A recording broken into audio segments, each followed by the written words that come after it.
So we're going to go ahead and factor this one. This problem is going to be a perfect, or we'll use last year's method, is what I meant to say, since my biggest exponent is twice as big as my middle exponent. My greatest common factor for this problem is 1, so I can just jump right into last year's method. So I'm going to go ahead and find factors of 4. You either have 1 and 4 or 2 and 2. I'm going to start with 1 and 4 for now.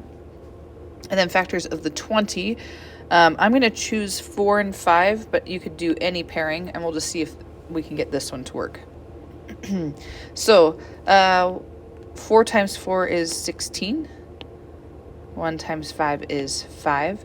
And I need to subtract to get 11. Since it's a minus sign, we're subtracting to get 11, which means we actually could do this one. You'll notice that 5 minus 16 in fact gives us negative 11, which is exactly what we want. So we want the 16 to end up being negative.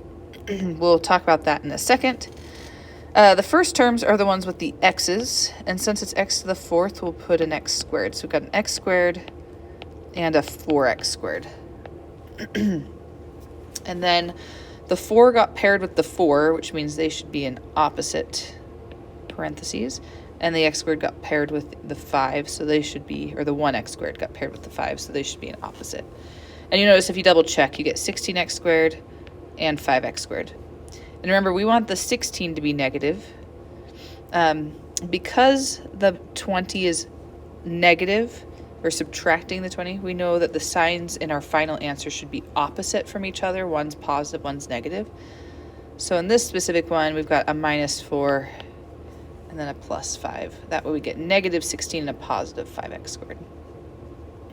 Okay, now it's tempting to think we're done, but you got to check for perfect difference of perfect squares. So specifically, we're looking at the one that has a minus sign, and 4 is a perfect square, so I'll factor that down to x minus 2x plus 2. Now on this other one, the 4 in front of the x squared is a perfect square, but we've got this plus sign, which means we can't factor a perfect square more because it's got to be a difference, and also 5 is not a perfect square. So we are just done.